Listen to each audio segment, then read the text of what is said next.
Arrancando la caja negra, estamos en Unicanal en este horario especial de verano. Dos temas tenemos para desarrollar el día de hoy. El primero tiene que ver con la situación de los hermanos venezolanos que están viviendo en nuestro país. Muchos de ellos tuvieron que dejar su país a raíz de lo que hoy pasa. Venezuela, la dictadura de Nicolás Maduro. ¿Cómo viven los venezolanos que están radicados ya en nuestro país? ¿Cuántos son? Hay cifras, informaciones que se manejan que el 10% de la población de Venezuela ya ha salido, ha dejado ese país por la situación actual, política, económica, que está atravesando ese país caribeño. Nosotros vamos a hablar con dos referentes.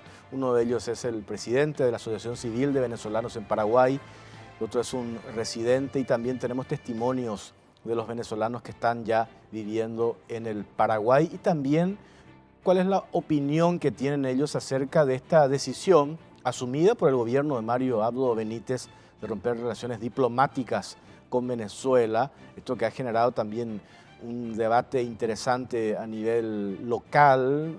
Se pensó en principio que otros países iban a tomar la misma decisión que Paraguay, tal cosa no ocurrió. De eso también vamos a hablar.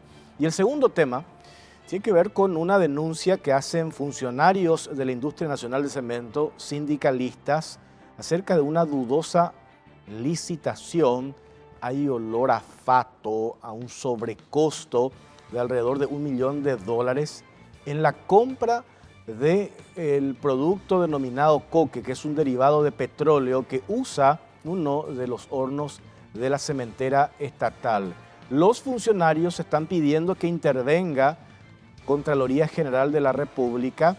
Ellos sostienen de que así como está hoy el precio de ese derivado del petróleo, no corresponde el monto que adjudicó la INC, la actual administración. Vamos a entender un poco de qué se trata. Esto que ya fue denunciado la semana pasada. Nosotros también en Radio 1 estuvimos hablando sobre ese tema, pero vamos a profundizar esta noche en la Caja Negra con la presencia de dos funcionarios de la Industria Nacional del Cemento. Pero para entrar en el tema, en el primero que presentamos hoy, que tiene que ver con la situación de los venezolanos en nuestro país, presentamos este informe. Y el pueblo debe decir si quiere guerra o quiere paz.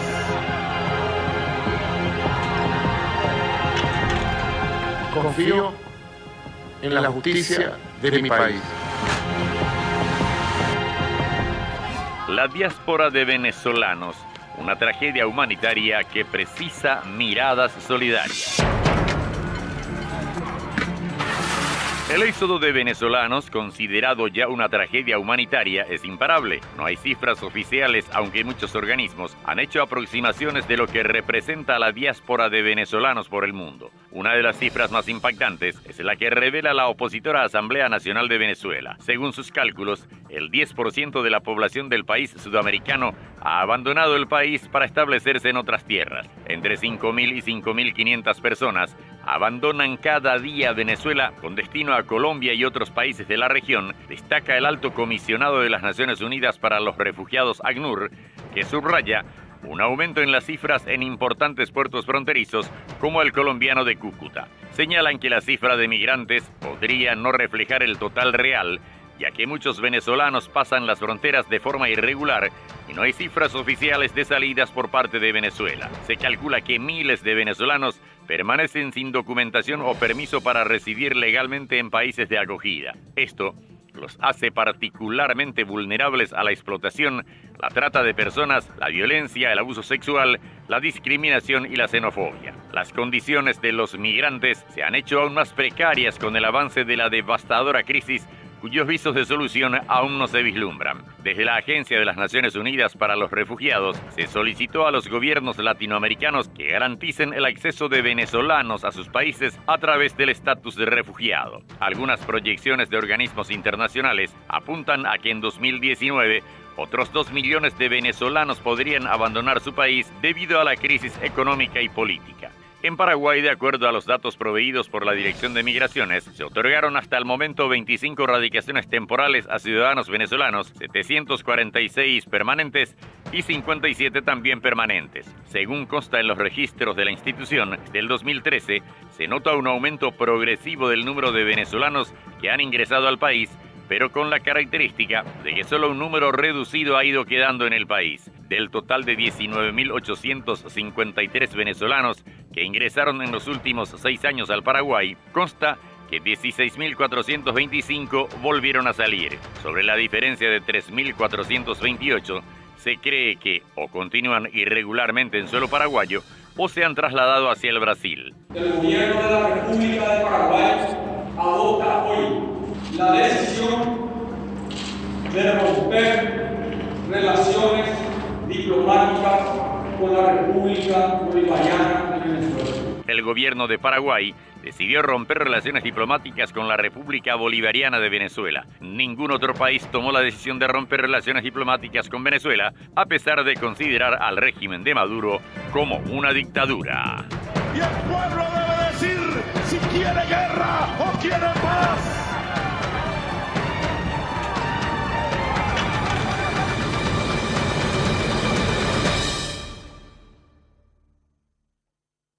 Bueno, están con nosotros Gisifredo Guzmán, presidente de la Asociación Civil de Venezolanos en Paraguay. ¿Cómo estás, Gisifredo? ¿Cómo te va? Excelente, gracias por la invitación.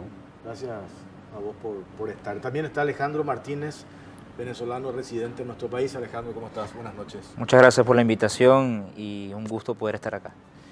Bueno, Gisifredo, ¿cuántos venezolanos hoy están en Paraguay oficialmente registrados?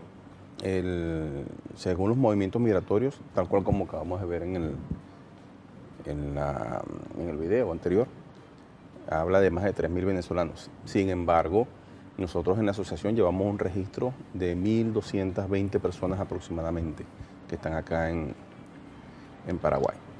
Eso es solamente en la asociación, ¿ok? De esas personas, aproximadamente 485, 486 personas tienen alguno de los tipos de erradicación acá en Paraguay. Hay muchas personas que llegaron acá entre los años 2015 al 2018, sí, que siguieron a otros países, sobre todo a Argentina y a Chile. Tomaron Paraguay como puente para llegar a otro país.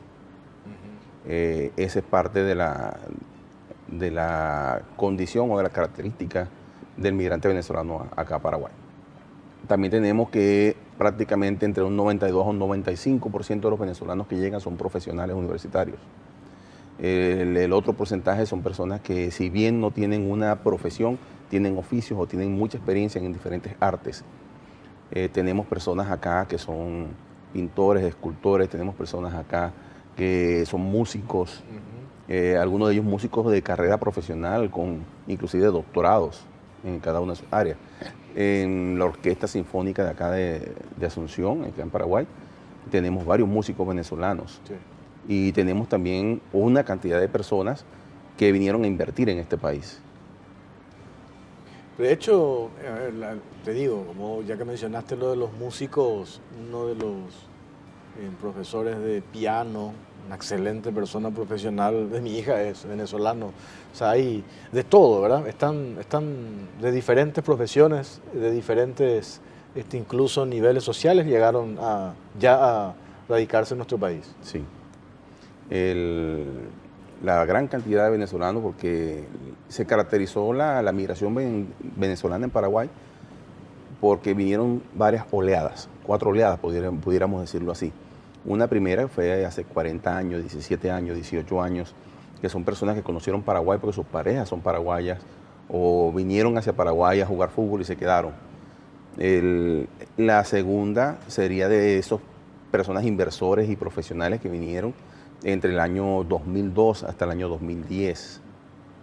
Hay una tercera oleada que es la que sentimos nosotros que llegó hasta el año 2017, que son jóvenes profesionales que no venían con dinero para invertir, pero que venían con los títulos bajo el brazo, que venían a aportar, no solamente venían a buscar una vida para ellos, sino a ser partícipes del crecimiento del país a donde están llegando. Ya de allá para acá siguen llegando profesionales, que sería la cuarta oleada, pero ya no vienen de Venezuela. Claro. Siguen llegando muchas personas, pero están llegando de Perú, están llegando desde Chile, de Argentina. La asociación que vos presidís, la Asociación Civil de Venezolanos, ¿cuál es la actividad propiamente que realiza acá?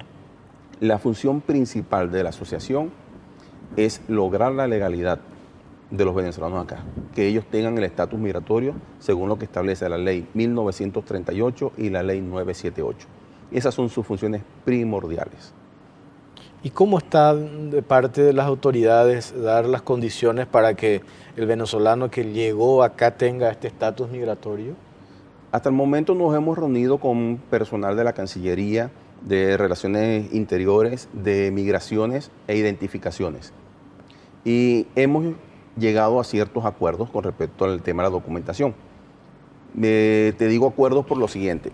Para poder tramitar un documento en Venezuela, tiene una serie de pasos y cada paso puede durarte 3, 4 meses hasta un total de 10 meses o un año. Por poner un ejemplo, antecedentes penales se tramitan a través de una página en la cual debes hacerlo un día específico en la semana, a una hora específica de la noche, y solamente dan 1000 cupos en ese día. Imagínense la cantidad de personas que hay a nivel mundial de venezolanos fuera, y todos accediendo al mismo sistema. Y luego de eso, registrarte en un sistema, un nuevo sistema, para poder apostillar. Y dan citas de apostillas para dentro de 4 o 5 meses. Ahora, este dato, esta cifra de que serían el 10% ya de la población de Venezuela que salió, ¿ese dato es real o no se maneja información certera acerca de la cantidad? No hay información certera. información. No hay información certera porque incluso acá en este país tenemos muchos venezolanos que están en situación de indocumentados. Alejandro, ¿cuándo vos llegaste? Yo llegué el año pasado, el febrero, 5 de febrero del 2000. Miento, yo llegué por primera vez a Paraguay, yo vine aproximadamente un periodo de 6 meses y llegué en el año 2017 y luego me fui a Colombia, después pasé por Venezuela y volví nuevamente el 15 de febrero del año pasado. ¿Cómo fue tu salida de Venezuela? Bueno, yo vine de Argentina, soy periodista deportivo, Uh-huh.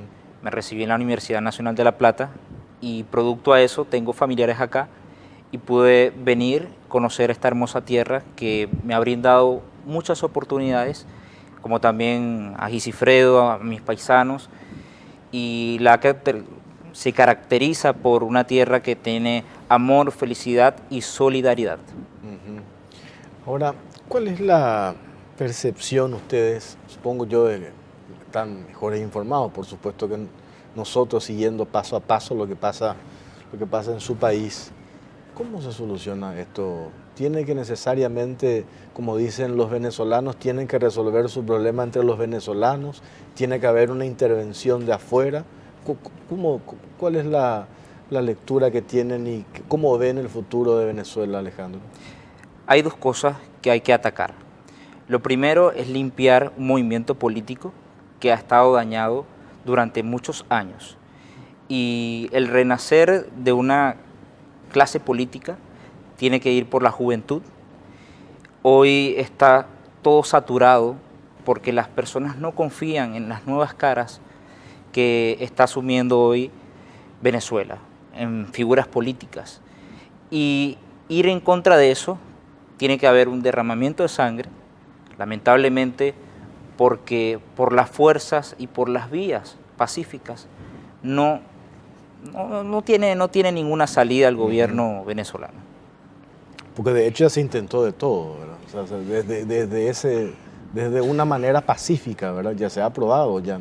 Sin embargo, es imposible. Hay un control total y casi absoluto y principalmente el respaldo que tiene Maduro de las Fuerzas Armadas, ¿no? Sí, el respaldo que tienen las Fuerzas Armadas porque él les brindó y los convirtió en prácticamente empresarios, al darle todas las minas, la producción de petróleo, a darle el cuidado de los muelles, puertos, aeropuertos. O sea, todo ese tipo de cosas lo manejan los militares. Ya no lo manejan empresas del Estado como se manejaba antiguamente, sino que lo manejan empresas militares y empresas mixtas. Entonces, todo se maneja de esa forma. Nadie va a querer entregar o apoyar la salida de un gobierno que le está beneficiando. Y las altas cúpulas militares se están beneficiando de esto. Eso es a las claras. El tema de que la forma en que nosotros consideramos debería salir el gobierno de Venezuela Se ha hecho presión a nivel nacional, se ha hecho bastantes protestas, la gente ha salido a la calle, ha habido muchísimos muertos por esta misma situación. Y a nivel internacional debería hacerse más fuerza todavía. La decisión de Paraguay de romper relaciones diplomáticas nos parece a nosotros acertada, porque es una forma de seguir cercando al régimen venezolano. Porque hay que buscarle cerrar todas las salidas que se puedan para que ellos no tengan sino o sentarse a negociar con un intermediario internacional o sencillamente deponer, salir del gobierno y darle permiso, darle acceso a un gobierno de transición. Lamentablemente, como dice Alejandro, yo en lo particular estoy de acuerdo con esa parte. Tiene o va a producirse más sangre. ¿Por qué razón? Porque el gobierno maneja los colectivos. Los colectivos son grupos armados, algunos de ellos delincuentes, que defienden la revolución, que defienden el status quo dentro del sistema político venezolano. Entonces, al haber cualquier cambio, estos colectivos van a salir a las calles, como ya hemos visto muchísimas veces que han salido a amedrentar y a asesinar personas que estén en contra del actual gobierno. La alternativa a la salida democrática ya es un imposible. Con presión internacional, pienso que puede haber una salida democrática. Eso se traduce en que en elecciones y en que la gente vuelque su voto en favor de un candidato contrario a Maduro. No, ahí tiene que haber un diálogo, una negociación para tener esa transición que están logrando y que mañana van a hacer más presión. Juan Guaidó es la figura política que ha tenido la posición para poder aprovechar el momento a cabildos abiertos para que las personas se puedan manifestar de la mejor forma para poder sacar a un presidente que ha sido constituidamente ilegítimo. Compartiendo con todas las cosas que habla Gisifredo, yo llego a un punto donde digo que la política venezolana fue muy bien asesorada, el gobierno bolivariano, chavista, que se ha caracterizado por el yo te recompenso si tú me sigues, y romper con toda esa estructura es muy difícil hoy en día. Otra cosa que a nosotros nos afecta es un populismo que se ha logrado instaurar en el país y además tener las condiciones precarias económicas para poder permanecer en el gobierno. Yo te doy un pernil, yo te doy un plato de comida, esas famosas bolsas CLAP, y te doy un bono para que tú puedas seguirme y vivir de las migajas que te doy. Y que el gobierno, entre más ignorante pueda ser, mejor y más manipulable para poder lograr todas las metas del gobierno chavista. Tenemos el testimonio, pues nos fuimos a hablar con una venezolana que está en nuestro país, Sheila Cobb. Ya cuenta lo que pasó, cómo hizo para obtener el pasaje, su radicación en nuestro país, lo que está haciendo actualmente, y ella expresa su preocupación por sus familiares que siguen en Venezuela. Yo tengo 1 año y 3 meses. Después de 2 meses se vino mi esposo y después de 8 meses se vino otra hija, y así han venido de a poco. ¿Y cómo venir aquí? Mi hermana trabaja, viene una vez al año, es médico y hace una labor social con convenios con Paraguay, y pues tenía unas amistades y le pidió para que me recibieran, y así fue, me recibieron y con ellos estuve 2 meses. Y bueno, y de a poquito hemos ido hacia adelante, pero con la ayuda de ellos también. Yo creo que cualquier venezolano al inicio de todo este proceso que a todos nos ha tocado vivir, lo que están por salir o lo que hemos salido, hemos estado en un tiempo de resistencia. Te resistes y tienes la esperanza continua de que eso va a cambiar, de que va a cambiar, de que algo va a cambiar, pero te das cuenta al final, Dios mío, que no ves y te vas quedando con menos y realmente cuando te pones un momento a pensar y ves la situación, más que todo de los hijos, de lo que queda, porque ya uno ha vivido, pero los niños no hay futuro allí y entonces decides, sin voltear atrás, salir para donde sea, huyes, la verdad esa es la palabra, huyes, tienes que huir para donde sea porque seguro fuera hay un mejor futuro. Toda nuestra familia están allá, delgados, sin medicina. Es complicada la situación. Demasiado complicada. Es una cosa muy, muy grave, muy grave, donde no hay medicinas. La comida vas a las despensas y no hay nada en los supermercados, nada, todo está vacío. Y consigues, pero viene de afuera a unos precios altísimos, o sea, y la gente que está allá está siendo ayudada un poco por los que estamos afuera y los que no, eso sí, sé que se la están viendo mal, solamente de la mano de Dios, el que no está permitiendo pues que la gente perezca. Te puedo decir, el 98% no va a poder tener para tener un pasaje, te juro, porque si no pueden comer, menos para esto. Los que salimos, pues, porque los que están afuera le ayudan. Yo pude ahorrar escasos $200.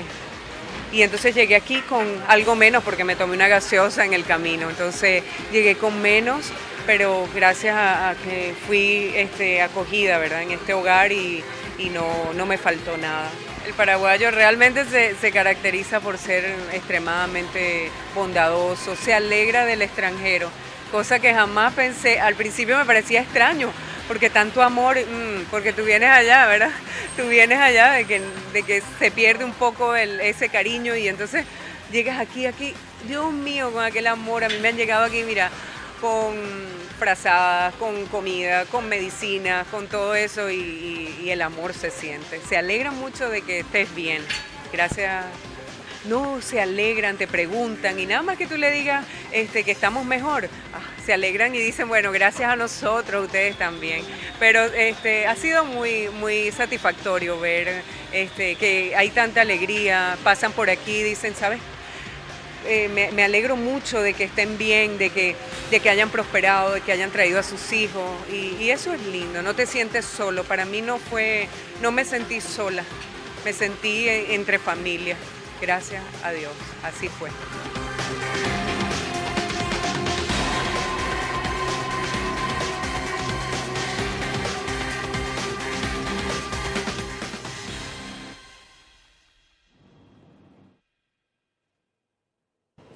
Estaban preparando arepa, ¿cómo es? ¿Arepa? Cachapas. ¿Cachapas? Sí, eso es choclo molido, parecido a como se prepara el chipaguazú, solamente que se hacen tipo tortillas y es dulce, no es salado.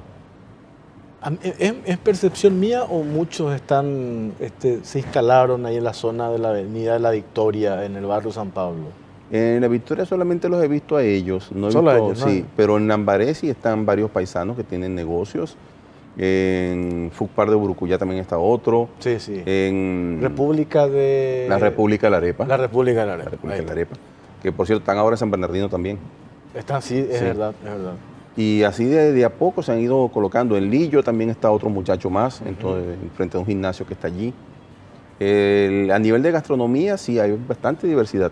No solamente por el tema de las cachapas, hay otro tipo de comida venezolana, tostones, arepas, platos navideños, el plato navideño, la yaca, o sea, una cantidad de cosas que se han ido colocando y que han tenido buena aceptación por parte del paraguayo.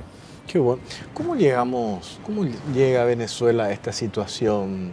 Evidentemente, historiamos un poco, tiene mucho que ver la influencia del chavismo, socialismo del siglo XXI, Sí. y después esto se fue. A mí me tocó estar en abril del 2013, fui a Caracas a hacer la cobertura de las elecciones, cuando estaba pugnando candidato a la oposición, que estuvo ahí nomás.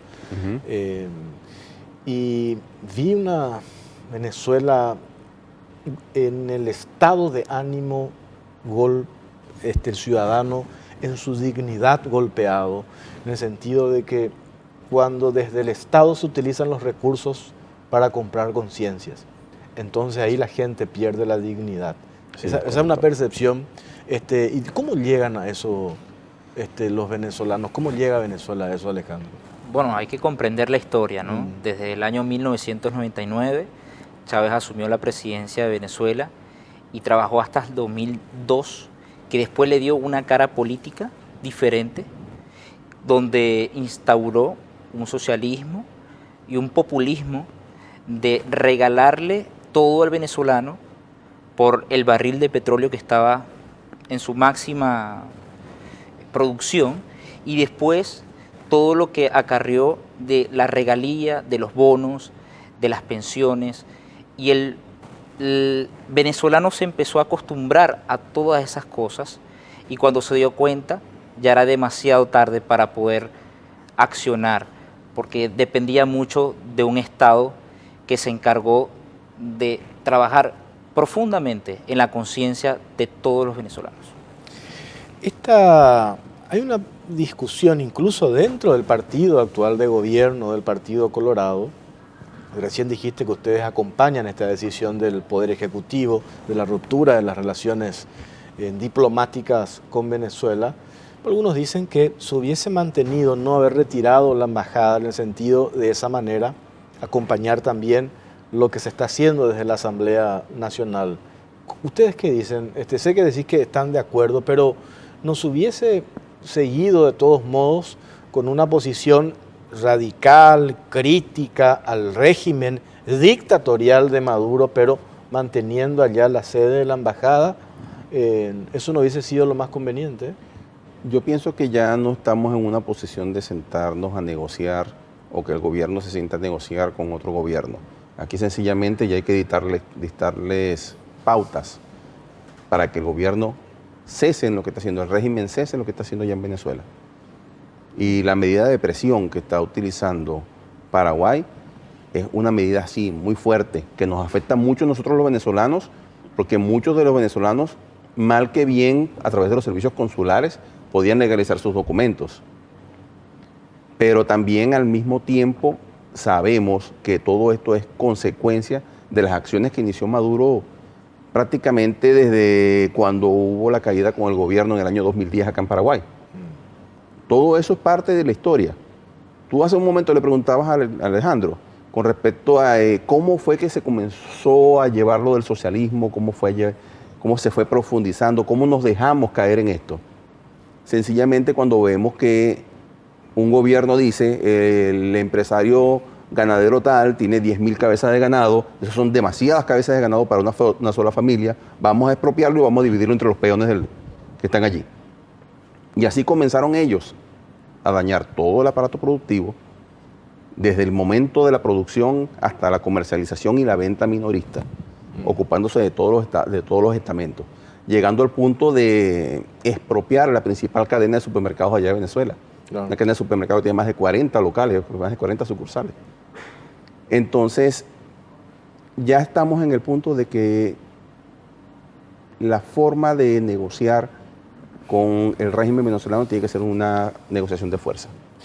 Me dijiste, Alejandro, ustedes tienen intenciones de acompañar en la decisión del gobierno de la ruptura de relaciones diplomáticas con Venezuela. Van a pedir una reunión, incluso no sé si con el canciller o con el propio presidente de la República, pero me contás eso a la vuelta de la pausa. Está bien. Ya venimos.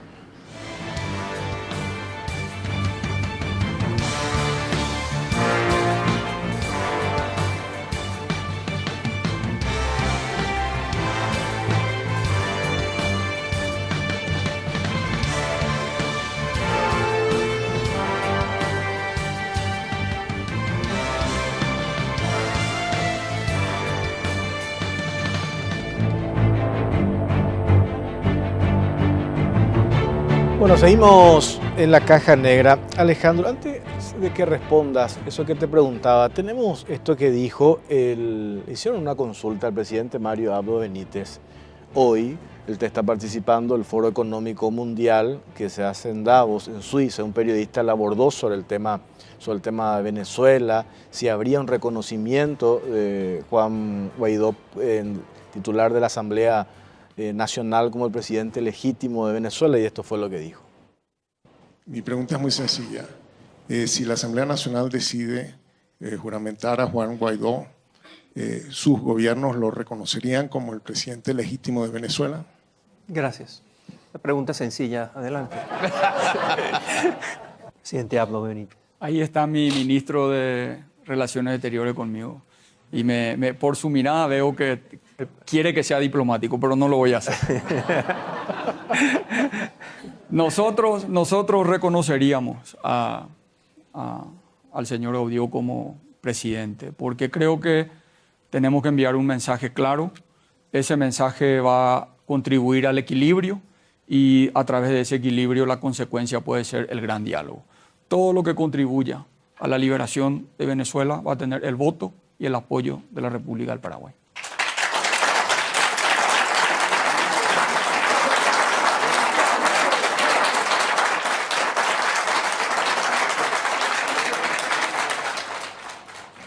Bueno, ahí está. Esto fue lo que dijo el presidente Abdo Benítez cuando le hicieron esta consulta, ¿verdad? Todo el apoyo. Lo primero tiene que saber cuál es el apellido, ¿verdad? Guaidó. Ustedes acompañan esto, ¿verdad? Me dijiste, ¿van a pedir una reunión con quién? ¿Con el canciller o con el propio Abdo Benítez? Bueno, aprovechando la ocasión, hago una invitación a todos los dirigentes políticos del Paraguay, en especial al presidente Mario Abdo Benítez, para que nos pueda apoyar y recibir en su despacho para poder conversar todos estos temas migratorios que hoy en día tenemos una gran responsabilidad como Asociación de Venezolanos por el simple hecho de poder estar desprotegidos diplomáticamente de una embajada que se fue y que la responsabilidad todo cae sobre la presidencia de la asociación para acompañar y facilitar el trabajo migratorio, de salud y de bienestar y seguridad de todos, tanto de venezolanos como paraguayos. Sumamente importante esto porque nosotros seríamos el filtro entre venezolanos y entre el gobierno paraguayo para poder darle una ayuda al gobierno nacional de tener esa conversación de quién entra, quién sale, quién vino a delinquir o quién está haciendo un proyecto que valga la pena en materia productiva del país. Y otra cosa sumamente importante que es guardar la seguridad de todos los paraguayos. Mientras nosotros tengamos mayor control o tengamos una apreciación diferente de todos los venezolanos que entren y salgan para poder ser los voceros para el gobierno paraguayo, así podamos permitir el grado de convivencia entre paraguayos y venezolanos. Somos una comunidad que está comprometida al desarrollo del país. No seremos una carga y queremos aportarle en materia de salud, de cultura, de música, de todo, para poder tener ese grado de agradecimiento, ¿no?, hacia un gobierno que nos ha abierto las puertas. Y Cifredo, ¿hay un pedido puntual que hacen ustedes al director de Migraciones? Sí, nosotros hicimos un pedido puntual que viene dado por las condiciones de trámites de papeles en Venezuela, trámites de documentos de origen. Ante lo difícil que es en estos momentos tramitar una apostilla, una legalización en nuestro país, nosotros le solicitamos hacer una revisión a Migraciones y tratar de eliminar el tema de exigir las apostillas.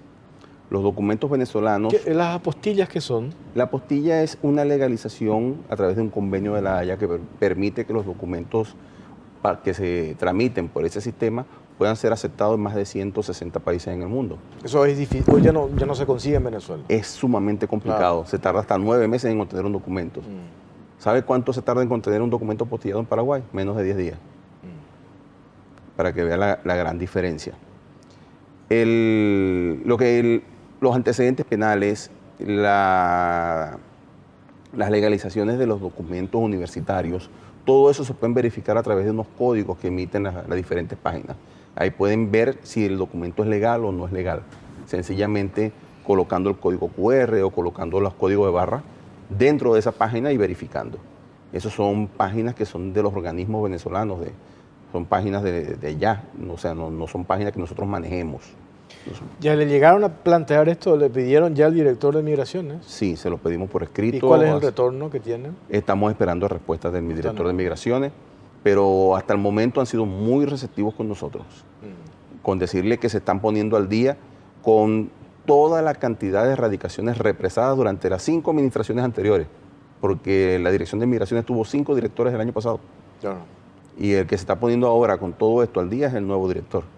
Tenemos otra parte de otro testimonio. Angelo Cop, venezolano residente en Paraguay, también cuenta su experiencia, que es el esposo de Sheila, con quien hablábamos, veíamos la nota que le hicimos recién. Él cuenta en esta nota también la experiencia y la acogida que tiene él en la labor que realiza por parte de los paraguayos. Lo que más se llevan acá es la cachapa, porque es a base de choclo. Y viste que el paraguayo lo consume muchísimo con la cuestión de la sopa, chipaguazú y todo eso. Y nada, yo inicié caminando. Una vez dije, voy a vender cachapa, voy a probar. Me fui a un cumpleaños de unas amistades, le voy a ofrecer eso a tus invitados. Si les gusta, vendo cachapa. Y empecé a cocinar solo con manteca.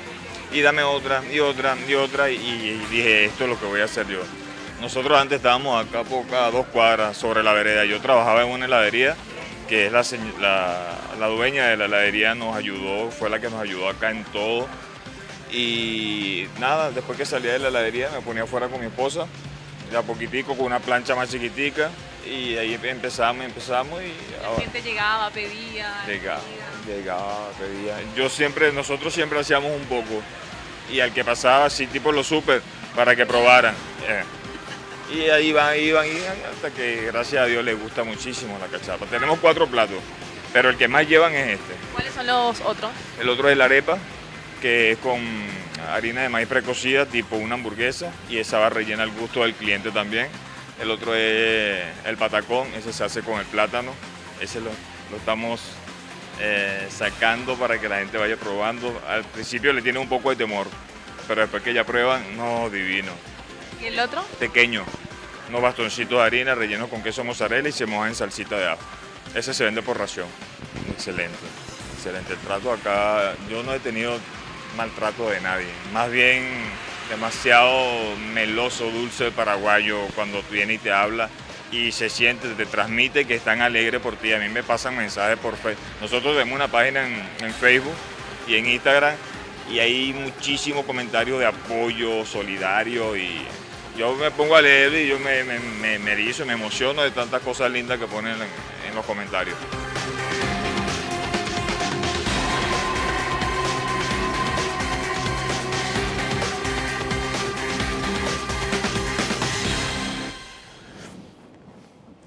Yo no logro diferenciar todavía la cachapa con la arepa. Los dos se hacen de choclo. ¿Cuál es la diferencia? Que uno es con choclo fresco, tierno, y el otro no se hace con choclo, se hace con maíz blanco. Ahí está la diferencia. Sí. Tienes que probar. Tengo que probarle. Tengo que pedir a un amigo que está ahí en República de la Arepa para que me haga una invitación. Pero es impresionante. Yo conozco venezolanos que están en todos los niveles, trabajando en cargos importantísimos multinacionales, en empresas importantes acá en nuestro país, que están en el arte, como te mencionaba recién, están en la gastronomía, ya están instalados en todos los niveles. Y lo que el otro día hablaba con unos amigos, me llamaba la atención, no sé si ustedes están al tanto, domingo en la mañana, 9, 10 de la mañana en Ñuguazú, hay un grupo de venezolanos que están allí jugando béisbol, ¿verdad? Ese comenzó... Esas son las imágenes. Esa es en Ñuguazú, Natalia. Ahí está, mira. Sí, domingo a la mañana. En principio, hace 4 o 5 años, a mí me llamaba la atención, ¿verdad? ¿Quiénes son estos? Después me acerqué, hablé con ellos y muchos de ellos son venezolanos. Que yo, entre paréntesis, no entiendo absolutamente nada cómo funciona este deporte, pero ustedes están más, ahora avanzados, porque son periodistas deportivos, avanzaron muchísimo en temas futbolísticos, mejoraron muchísimo. Sí, claro. Por culpa de ustedes, nosotros nos fuimos al Mundial. No hay que echarle la culpa tampoco a un equipo que ha dado un gran paso a nivel futbolístico latinoamericano y que Dudamel está dando poco a poco, está sembrando para hacer una gran cosecha y poder clasificar por primera vez a un mundial. Nunca hemos clasificado y es el anhelo de todo venezolano. Bueno, ¿qué hay mañana a la noche? ¿Hay una manifestación? Sí, mañana a las 8 de la noche tenemos una concentración, una manifestación pacífica en 3 ciudades del país, en Encarnación, en Ciudad del Este y acá en Asunción. Acá en Asunción va a ser en la Plaza de la Democracia, por ser un sitio emblemático y a una hora donde todos los venezolanos que quieran pueden asistir, pueden llevar a sus niños. La idea es nosotros hacer un rechazo hacia el régimen de Maduro y hacer un apoyo a un nuevo gobierno, un gobierno de transición, porque tenemos que comenzar a ver opciones para que Venezuela salga de este foso en que nos han metido durante estos 18 años. ¿Se apagó Capriles o no? ¿O surge un nuevo liderazgo, el caso del presidente de la Asamblea Nacional hoy? Está apagado y sepultado. ¿Sí? Como te dije al principio, nosotros queremos y apostamos por una generación de jóvenes que salgan como figuras políticas nuevas. No queremos ni Capriles ni a Leopoldo, queremos venezolanos comprometidos y que no tengan esa rosca de interés que como todo la historia, ¿no? Nosotros, hoy en día nuestro sueño no es tener un auto, tener una casa, sino ver a nuestro país libre, próspero y que nosotros podamos contribuir mucho de lo que nos dio, por lo menos a mí, 18 años. Gisifredo, gracias por tu tiempo, muy amable. Estamos a la orden. Alejandro, muchas gracias. Muchas gracias a ti. A la vuelta de la pausa vamos a hablar con funcionarios y algunos representantes de los sindicatos de la INC, la Industria Nacional del Cemento. Hay una denuncia de una licitación dudosa. Los funcionarios sindicatos piden la intervención de la Contraloría General de la República de una adquisición, una adjudicación para un derivado de petróleo, que es el coque, conocido comúnmente, que se utiliza actualmente en uno de los hornos de la INC. ¿Cuál es la denuncia puntual? ¿Por qué hablan de que algo huele mal en este proceso licitatorio? Vamos a escuchar a los funcionarios y sindicalistas de la INC a la vuelta de la pausa.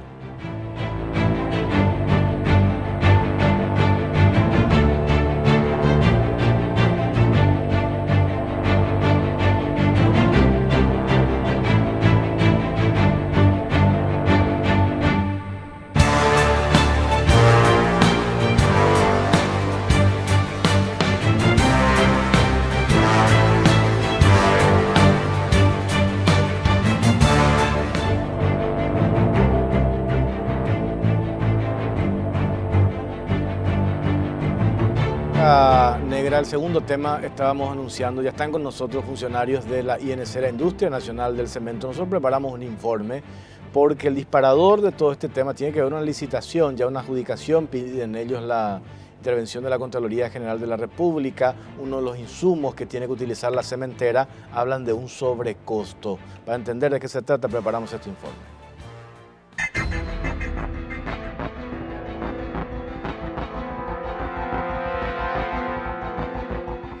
Denuncian licitación con sobrecosto en INC. $1 millón para intermediarios. Sindicalistas de la Industria Nacional del Cemento denuncian sobrecosto de más de $1 millón en la adquisición de petcoque, el nuevo combustible del horno de Vallemí. Exigen que la Contraloría investigue. En fecha 6 de diciembre del 2018, la cementera estatal realizó el acto de apertura de sobres correspondiente a la licitación pública nacional por subasta a la baja electrónica de adquisición de petcoque de petróleo para la fábrica de Vallemí. El mencionado proceso fue declarado desierto en fecha 7 de diciembre del 2018 en los términos de la Ley 2051/03 de contrataciones públicas por inconsistencia de ofertas ajenas estas a la INC. Considerando que la misma ley prevé realizar llamados en la modalidad por vía de la excepción, se convocó a licitación bajo esta modalidad y se adjudicó la compra del nuevo combustible. De acuerdo a los datos proveídos por los sindicalistas, en la última compra vía excepción del petcoque, se adjudicó la compra de 24.000 toneladas a un precio de $299 la tonelada. Apuntan que esto representa $54 por tonelada más caro que lo previsto en la licitación del 4 de diciembre del año pasado, que tuvo como valor referencial $245 la tonelada y se declaró desierta. Aseguran que la diferencia representa unos $1.555.200 de sobrecosto. Refieren que también resulta llamativo que la cotización del petróleo, que es referente, estaba a $51,65, es decir, casi $9 más bajo que cuando se publicó la licitación. Resulta llamativo que no se haya hecho un llamado a licitación pública internacional para la compra del combustible, atendiendo a que Paraguay no es productor y que en los procesos solo se benefician a los intermediarios. Si bien el llamado en cuestión se adjudicó por vía de la excepción, se presentaron dos oferentes, siendo el consorcio Scientific el que ofertó el precio más bajo, con $299 la tonelada, mientras que la segunda oferta fue de $340 la tonelada. Cabe señalar que la cantidad adquirida es solo para 4 meses de producción. El proyecto de cambio de combustible del horno de clinker se concretó después de 30 años. Con él, el horno pasó a utilizar fuel oil a petcoque. El petcoque, o coque de petróleo, un combustible de menor costo, usado en el 90% de las cementeras a nivel mundial. Su uso, en teoría, permitirá que la cementera nacional reduzca el precio del cemento. Para este proyecto, se invirtieron unos $42 millones provenientes de los bonos soberanos.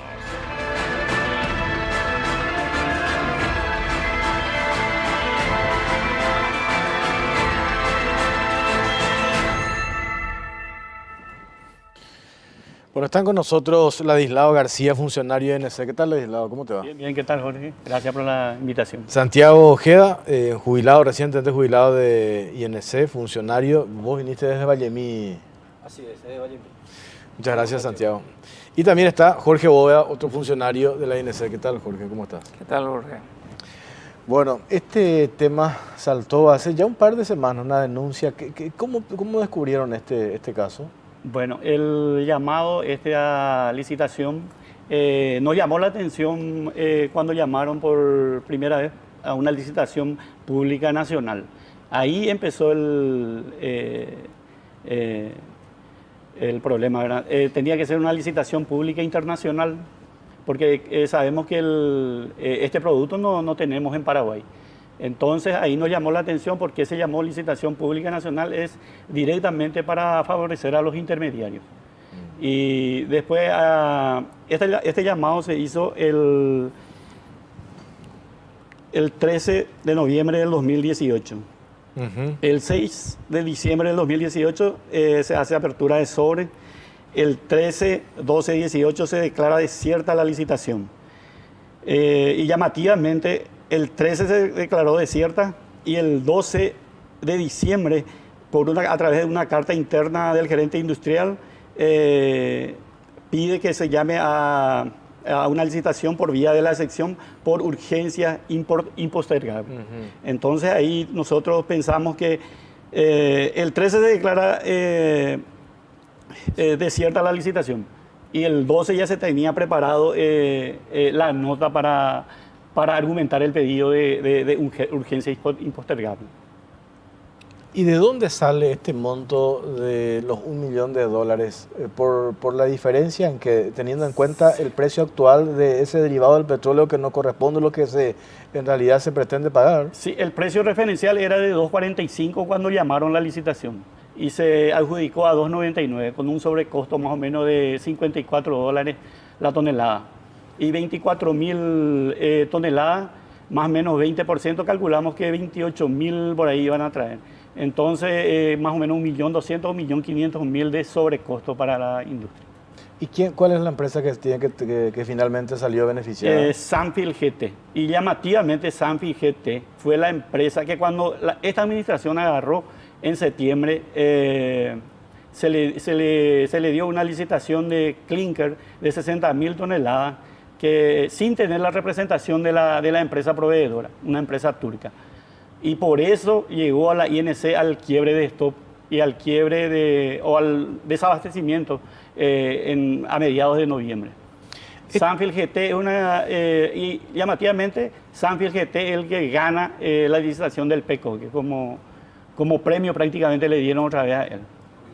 La adjudicación directa. Alegando la urgencia impostergable. Así mismo, por vía de excepción.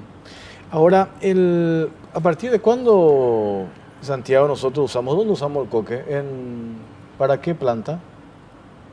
El coque es un subproducto ya prácticamente del petróleo que tiene un costo menor al combustible que se venía utilizando en la INC, que era el fuel oil.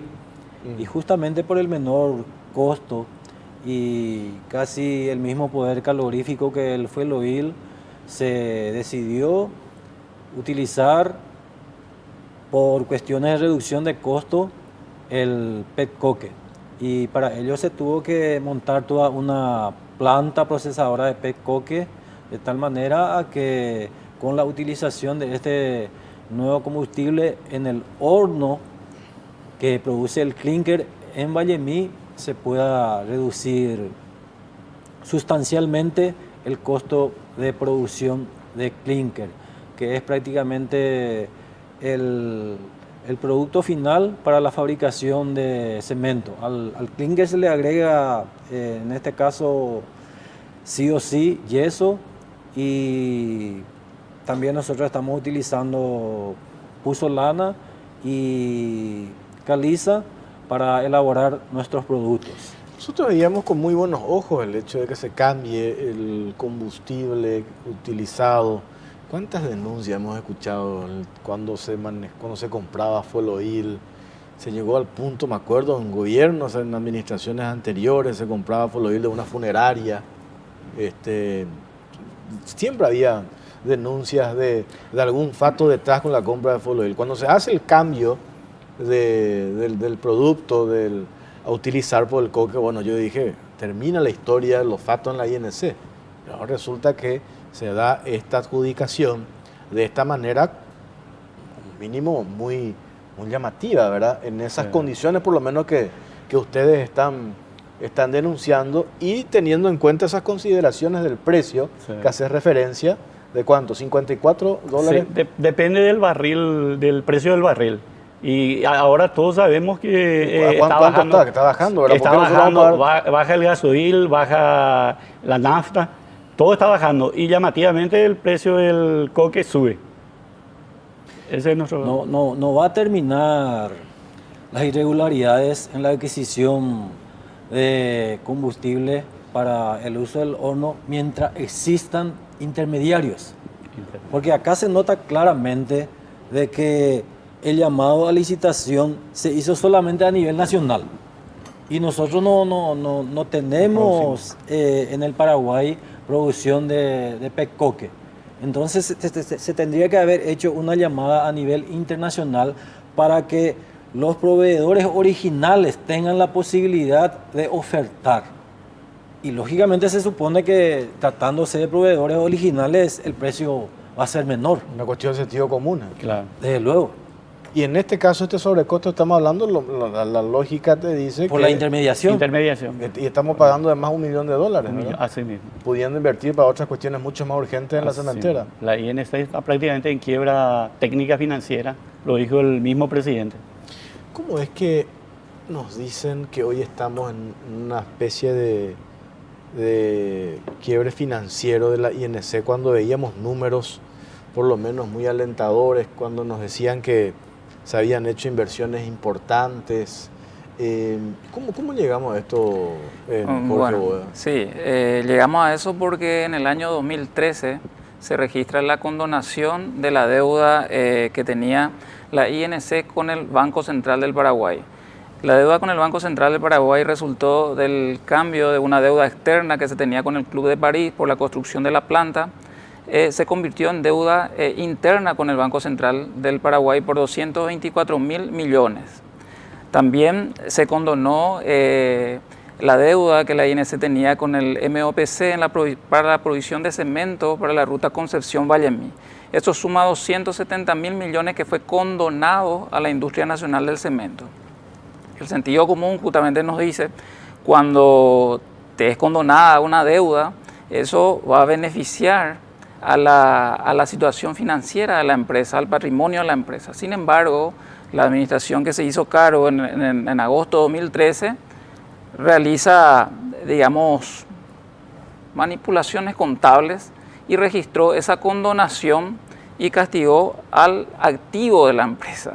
O sea, una deuda que uno, digamos, recibe una condonación, eso tendría que haber mejorado la situación patrimonial de la empresa y sin embargo ellos hicieron que se reduzca el activo y cuando se reduce el activo también se reduce el rubro de depreciaciones, que es el desgaste de los activos que tiene la empresa.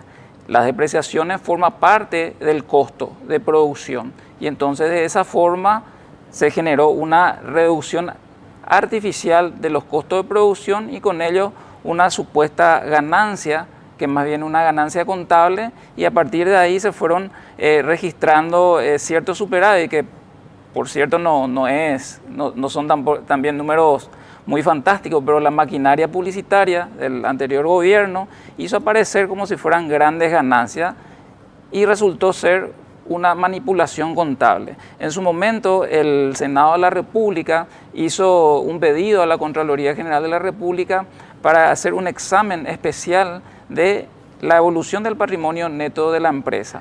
A esta fecha todavía no tenemos el resultado de ese examen especial. ¿Quién tiene que hacer ese examen especial? Y la Contraloría General de la República. Nuestros asesores contables, financieros, le hablo como gremialista, tienen clara la película, en el sentido de que acá, a partir de justamente el pedido de informe que el Senado hizo a la INC, pudimos recopilar todas las documentaciones que hacen a esta cuestión realmente llamativa y totalmente descabellada, por el cual redujeron el patrimonio de la INC de 650.000 millones a solamente 150.000 millones de guaraníes. ¿Cómo es que no podemos hacer todavía rentable esta empresa cuando han aumentado la demanda? Cuando te pregunté yo el otro día en la radio, yo había hablado con Heise, que es Cámara Paraguaya de la Construcción. Se llegó el año pasado, en la administración anterior, lanzar por día 90.000 bolsas de cemento. Creo que hoy no se llega a las 50.000 bolsas. Ese número es real. El compromiso era 90.000 bolsas por día. ¿O se llegó a sacar eso? No, nunca se llegó. ¿Cuánto es lo máximo que se llegó a sacar? Lo máximo que se llegó es 65.000. Pero hoy no se llega a eso. Hablando ahora en promedio, hablando en promedio. Pero ¿cómo si se llegó? El año pasado. ¿Cómo si se llegó a 65.000? ¿Por qué no se mantiene constante cuando que la demanda va aumentando? Se supone que ahí tendría que funcionar todo mejor. Es más, cuanto más demanda, más producción y eso hay mayor ganancia, una cuestión de economía básica, ¿verdad? Sí, totalmente. Hay que considerar que la demanda está siendo satisfecha no solamente por la INC, sino también por una empresa privada que a partir del 2014 empezó a funcionar. Satisfecha si el año pasado estaban cuestionando que había prácticamente escasez.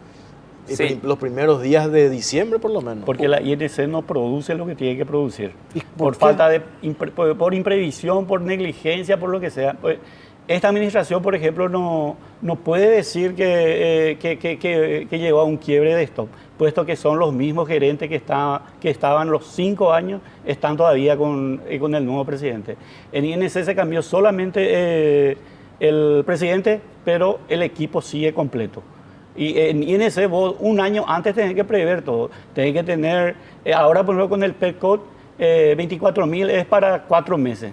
Y por 75.000 toneladas vos tenés que tener PERCOT para un año. O sea, una licitación tenés que hacer sobre la base de 75.000 toneladas y no 24.000 para 4 meses. Yo supongo que debe ser muy difícil porque el que está ahora, yo no lo conozco, pero me dijeron de referencia que llegó a la INC del sector privado. Al igual que el ingeniero me parece que Méndez, que estaba anteriormente, del sector privado. Entonces vienen con una experiencia, pero lo que a mí me dicen, estar al frente de una institución pública por su burocracia natural, a lo mejor no se dan esas previsiones que va a hacer referencia. En el sector privado tenés un problema de que se te quiebra el horno o la producción, vos comprás al día siguiente.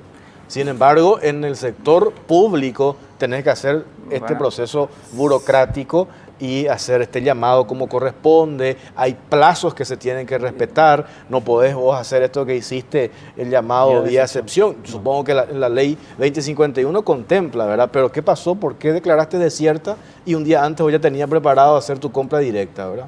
Bueno, ahí está la respuesta justamente. El combustible que se usa 300 días al año, o debería de usarse 300 días al año, 24 horas en la fábrica de Vallemí, es un insumo que claramente es consumido, digamos, diariamente. Sin embargo, nos encontramos que los administradores que vienen del sector privado dicen que la culpa tiene la ley 2051 de las contrataciones, cuando en realidad es una aparente falta de previsión, muy llamativa, por cierto. Por otro lado, nosotros siempre decimos de que se tiene que utilizar los recursos humanos capaces, altamente profesionales que tiene la industria nacional del cemento. ¿Y se tiene eso? ¿Cuántos funcionarios son en la INC? Se tiene químicos, se tiene economistas, se tiene contables, se tienen ingenieros, se tiene todo en la INC. Pero lo que pasa es que cada administrador que viene a improvisar porque viene con su propio equipo que no conoce absolutamente nada de fabricación de cemento. No eso es lo que yo no entiendo que no conozca. Anteriormente sí, porque se designaban a políticos. En los últimos años se designaron a profesionales que yo hacía referencia. Méndez viene del sector privado, el sector privado exitoso. El que está ahora de apellido Rodríguez viene también del sector privado, conoce el negocio. Y ahí tenemos el resultado. Tenemos una empresa quebrada financieramente y con inversiones por 80 millones de dólares que no están funcionando. ¿Dónde está el problema entonces? Y el problema es que están también prestos a intereses ajenos a los intereses institucionales de la empresa. Acá estamos viendo una apertura del mercado. Hay una empresa nueva que ya pagó parte de los 52 millones de dólares por los equipos. Va a hacer una inversión de 200 millones de dólares. Y entonces hay muchas cosas en juego. Entonces hay muchos intereses que, digamos, están ahí luchando, ¿verdad? ¿Cómo y obviamente se ve eso que decís, Jorge? Sí. Que yo dejo caer a propósito INC para que beneficiar al sector privado. Pensamos nosotros eso. Eso nosotros pensamos. Y eso se comprueba claramente cuando, por ejemplo, los bonos salieron con el propósito de financiar justamente el cambio de combustible y la ampliación de la demanda, de la capacidad instalada del horno. Sin embargo, el equipo de gerentes justamente que sigue hoy en la INC anulan ese contrato cuando salen los bonos. El 22 de julio se promulga la ley de bonos y el 23 ellos anulan ese contrato que tenía que financiar el cambio de combustible y la ampliación de la capacidad del horno. Con los siguientes argumentos. Primero dicen que el contrato anterior era un suministro parcial. Claro que es parcial. ¿Por qué? Porque la firma FLS va a proveer los equipos específicos para la industria cementera. No va a proveer un foco, no va a construir un silo, no va a construir una estructura. Eso requiere más inversiones, ¿verdad? El montaje, las horas civiles y otros equipamientos adicionales. Es por ello que justamente esa administración le contrató a la empresa CIE por $15.400.000 dólares. Es decir, ese argumento cae de maduro, no tenía sentido. Y otro argumento más grave, decía en la resolución por el cual se anula ese contrato, dice que la INC no necesita ampliar su capacidad de producción. Cuando una empresa ahora va a invertir 200 millones de dólares para instalar una nueva fábrica. Y esos son los gerentes del sector privado que vienen a la INC, que pontifican, digamos, que son técnicos, que son de la selección nacional. Pero ahí la tenemos, la INC fue abusada asquerosamente. Esa es la realidad. ¿Cómo los números que nos muestran? Dice totalmente y los otra números, cosa lo que vos estás diciendo. Los números que nos muestran, por ejemplo, cuando hablan de récord y comparan con años donde se vendieron menos. ¿Por qué no comparan los récords de producción, por ejemplo, con el año 2010, cuando se despachó? 2010. ¿Cuál es el récord de producción de la INC? 14 millones casi. Cerca de 14 millones. Por 2010. Por año. No, en el año 2010. En un año. Con un solo molino y sin la inyección de los 80 millones. El pico que llegó a 14 millones. O sea, nosotros invertimos 80 millones de dólares para producir menos. Hoy el horno de Vallemí está produciendo al 60% de su capacidad instalada. Recibimos 80 millones, casi una fábrica nueva, casi el importe de una fábrica nueva para producir solo el 60% de la capacidad. ¿Por qué produce solo Santiago el 60% nomás? Y justamente por razones de que la tecnología nueva que se ha implementado en la fábrica de Vallemí no ha dado los resultados que se esperaba y ha ocasionado sucesivos paros del horno, que es el que produce clinker, ¿verdad? Y también casos de imprevisiones como la falta de combustible, que ha ocasionado también paros del horno, ¿verdad? Y ¿Cómo se además entiende eso? Falta de repuesto, por ejemplo, que se tenía que haber previsto los repuestos necesarios para la nueva tecnología. La INC no lo tenía en el momento que estaba necesitando y se tenía que parar sí o sí el horno. Y un componente muy importante, ¿verdad?, que es el exhaustor del horno, que es el ventilador tiro-horno, que estaba incluido en el contrato de suministro. Y sin embargo, no se cambió. El argumento que ensayó el nuevo equipo de gerentes, por decirlo de alguna manera, ¿verdad?, los gerentes de INC realmente no tiene explicación. Hasta hoy tenemos aclaratoria de todo en las páginas de Facebook, de las redes sociales de la empresa. Lo que no tenemos es aclaratoria porque no se suministró el ventilador exhaustor del horno que estaba incluido en el contrato y por el cual ya se estuvo abonando la totalidad. Ahora de la ampliación de los bonos, quieren utilizar esos recursos para comprar nuevamente ese ventilador. Es algo que realmente la Contraloría General de la República tiene que deslindar responsabilidades, aunque así las cosas, aparentemente ya es un caso para la Fiscalía. ¿Ustedes van a denunciar eso? No, eso está a cargo de la Contraloría General de la República. Si no acciona la Contraloría, ¿quién? Y bueno, y la debilidad institucional de nuestro país, lamentablemente, a ver quién se anima a enfrentar esta situación con esa falta de confianza que hay sobre la institución. Una lista de los temas recurrentes en el Paraguay. Siempre damos la vuelta sobre lo mismo. Huelga de docentes cuando están por iniciar las clases en febrero, que nos llegan los kits escolares, en el verano el tema de los dengue, corte de energía eléctrica, la Municipalidad de Asunción que arregla las calles, que SAP, los temas recurrentes que nunca pegamos el gran salto. Y a esa lista yo le agrego para el horno INC. ¿Cómo es posible que con toda esa inversión, estos números que se exponen de inversiones que se hicieron, nosotros seguimos con la historia que tiene que parar el horno de la INC y eso se traduce en disminuir la producción del cemento? ¿Cómo es un círculo que no logramos todavía combatir, Santiago? Hemos puesto ya a gerentes que vienen del sector privado, ya dejamos de lado, porque la INC fue rapiñada durante varios años por muchos políticos, se enriquecieron utilizando la INC, desangrando a esa institución. Pero ¿dónde está? Me dicen también a mí que hay gran responsabilidad de que son 1.200 funcionarios y creo que tienen como 7 sindicatos. ¿Puede traducirse? De ninguna manera se le puede cargar la responsabilidad a los sindicatos cuando son los administradores. Tanto los políticos, como vos decís, Jorge, y también los técnicos de selección, ¿verdad?, que nos trajeron el gobierno anterior y aparentemente este gobierno también, ¿verdad? Entonces no está supeditado a que sean políticos, supuestos técnicos, sino está supeditado al compromiso que tiene que tener con la institución y con el país. Eso está claramente demostrado. Tengo que hacer unas breves pausas, un cortito la pausa, enseguida estamos de vuelta hablando sobre este tema de la INC.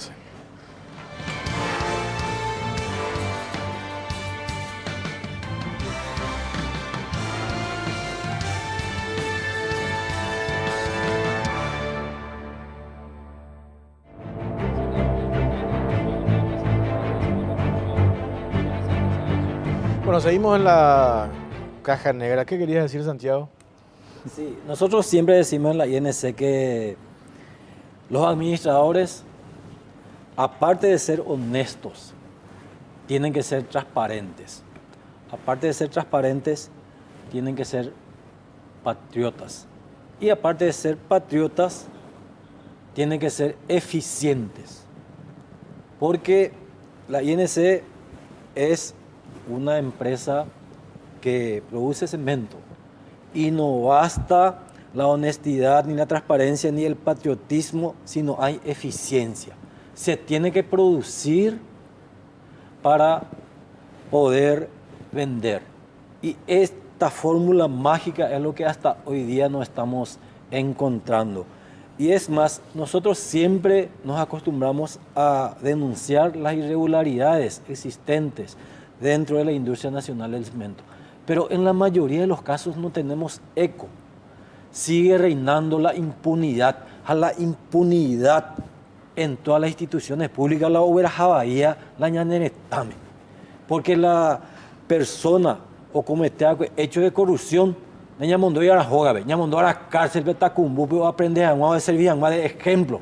Y que todo ese administrador siguiente, por lo menos, misimio que a nivel o comete hechos de corrupción en las empresas y en las instituciones públicas. En estos 30 años ya de democracia, que ahora vamos a recordar el próximo 2 y 3 de febrero, ahora nomás.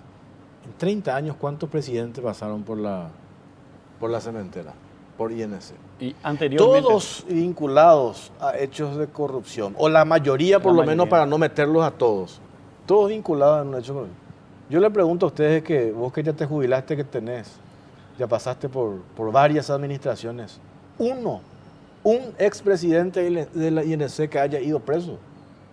Decime. El único expresidente de la INC que se fue preso, y quien fue el que más hizo por la INC fue el doctor Ramón Centurión Núñez, que estuvo 4 años justamente en la cárcel de Tacumbú en la era Rodríguez. Después ni Pero él fue titular ¿en qué época? Fue titular en la INC del año 1975 hasta 1989. En la era democrática te estoy diciendo. No, en la era democrática ni citación no recibí. Y por eso, yo decía, había uno que compró, fue el OIL de una funeraria. Bueno, te comento. Y así había todo un negociado donde había un país de limpio metido para ver cuánto se beneficiaba con la bolsa de cemento. Ahí está. ¿Y cuántas denuncias se hizo al respecto? Yo me acuerdo que he hecho, pero miles de publicaciones hemos hecho. Ni en instituciones o castigaban a pesar de hechos de corrupción, no funciona. Y la ñaneretame. Japea no funciona y allá ponemos ahí. Por cierto, esa empresa funeraria, ¿verdad?, que al quien se le entregó un anticipo financiero de $2.800.000, hoy está demandando a la INC la rescisión del contrato, ¿verdad? La INC no le está demandando para recuperar el anticipo que le dio hasta hoy. ¿Y cuántos administradores pasaron? ¿Nunca se recuperó esa plata? Nunca se recuperó. Y ahí está la impunidad que te está hablando Santiago. Ahí está la impunidad. ¿Cuántos presidentes o administradores pasaron después de eso? Y hasta hoy la INC no movió todavía un dedo para recuperar ese anticipo que se le había dado a esa funeraria, como está diciendo Jorge. Entonces, claramente acá la impunidad... ¿Y la complicidad? Obviamente, la complicidad de varios actores que hacen a la sociedad, y lo que resulta una frágil institucionalidad por el cual no podemos irnos a la fiscalía. Los funcionarios, los sindicatos tienen que actuar también. Pasa que yo me acuerdo, no sé si son ustedes, ¿verdad? Yo no me acuerdo más los nombres. Sí, yo me acuerdo más los nombres, pues hemos denunciado que referentes de los sindicatos tenían contratos de limpieza con la INC. Entonces se callaban, no protestaban también. Hay un contuvo, hay que ser realista, ¿verdad? No digo que sean ustedes, ¿verdad? No sé, porque los conozco ahora, pero eso pasó también, ¿verdad? Hay una responsabilidad en el... De hecho, pues se dice que la corrupción pues se baila siempre de a dos, ¿verdad? Sí, hay muchas cosas que se tienen que cambiar, Jorge. Por ejemplo, la ley dice que en una licitación con tres oferentes que se presenten, vos ya cumplís. ¿Y qué pasa? En este caso, por ejemplo, vamos a volver a traer en el PECOP. 3 empresas amigas prácticamente se presentan. Sanfield GT, Sanfield Sociedad Anónima y el otro, el científico que vos decís. Casi los 3 son, si se investiga, son de una persona prácticamente. Entonces, cada presidente, cada administrador que entra, trae su equipo. Pero la ley dice que con 3 ya, entonces ellos cumplen. Y el que presenta el menor valor es el que gana. Entonces los 3 se ponen de acuerdo. Y al final te dicen que el mejor precio es el de $2.99, como en este caso. Sin embargo, en el 2017 se compró a $256 la tonelada, estando el barril del dólar en el mismo precio que ahora. Entonces, ¿dónde estamos? ¿Por qué no se hizo una licitación pública internacional? Es lo que decimos. Es no lo se que entiende. preguntamos, porque eso sí o sí debería de haber sido así. Pero lastimosamente, así como están las cosas, decimos que estamos en lo mismo. ¿Habló el director de contrataciones sobre esta denuncia que hicieron ustedes? No hablaron. No. ¿Contraloría nada? Nada. ¿Y qué vamos a hacer con la INC, Jorge? Y lamentablemente la INC está viva todavía, pero herida de muerte. Está totalmente desfinanciada. Hay sectores que quieren liquidar la INC. Pero eso desde hace años. Resiste todavía la INC. Y hay un grupo de patriotas, tanto dentro de la INC como fuera de la INC, que están dispuestos a dar batalla. La Contraloría General de la República tiene un gran desafío y un compromiso para dilucidar estos hechos. No puede ser que $80 millones, media fábrica de cemento, se hayan invertido y nosotros terminamos reduciendo la producción, trabajando al 60% de la capacidad instalada. Entonces, produciendo el 60% de la capacidad instalada. Están poniendo a punto los equipos. Hace un año que están poniendo a punto. Están hablando, por ejemplo, que un secador de puzolana, un segundo secador de puzolana, en el cual se invirtió $4 millones, funciona. Funciona si es que sale el sol, porque si es que vos te vas, Jorge, a la fábrica de billetas, vas a ver cómo se rastronea se seca a cielo abierto primero, se hace un presecado de la puzolana para que pueda funcionar ese secador que costó $4 millones y con un contrato súper benévolo para la empresa adjudicada, en el cual ni siquiera se establecieron los consumos energéticos, ni siquiera se estableció los rendimientos que debía alcanzar en consumo de energía calórica ni energía eléctrica. Es por eso que justamente la primera secadora no fue recepcionada. Y ahora tenemos 2 secadoras que no funcionan. Tenemos un molino de $14 millones que nosotros ya le llamamos molino florero porque no tiene el clinker suficiente para poder trabajar, ¿verdad? El diseño de nuestra línea... Para un molino. Solo para un molino, el horno está diseñado para un solo molino y es el que tenemos. Y es como tener 2 heladeras en la casa. Y esa segunda heladera le costó al pueblo paraguayo $14 millones. ¿Quién responde por eso? La Contraloría tiene la palabra. Y si la Fiscalía está viendo el programa o lee los diarios, tendría que... pena denuncia. El pedido de investigación, nosotros lo que podemos hacer es pedir la investigación. Los órganos, justamente la Contraloría y la Fiscalía, tienen la responsabilidad y la obligación de trabajar y verificar esos hechos. Verificar esos hechos. O a Rey, que entró en Petropar, que se vaya también INC. A Rey, el presidente de la República, tiene la potestad de mandar a auditar eso. Pero a Rey parece que encuentra lo que quiere encontrar nomás también. A juzgar por lo que hizo en Petropar, ¿verdad? Y queremos probarle en INC. No sé si de todo. Queremos probarle en INC. Que audite los 5 años nomás de la compra de combustible, como vos decís. Y vas a ver que Petropar es un poroto en 100.000 bolsas, con esto nos vamos, pues ya nos tenemos que ir. 100.000 bolsas de cemento por mes es la demanda. Sí. Se necesita. Supera más de 120 ya. 120 ya, 120 ya va subiendo porque INC ahora tiene, de ser líder del mercado, ahora pasó a ser segundo. El que lidera es Iguazú, con 53% prácticamente. Y INC se quedó 37% y el resto es contrabando y por importación. La INC, así como están las cosas hoy día, está en condiciones de ofrecer al mercado el 35 al 40% del consumo mensual. Y por eso, si estábamos en segundo lugar, al final van a venir las empresas Ya están viniendo. privadas y van a regular el precio. No, De hecho, ya van a ¿verdad?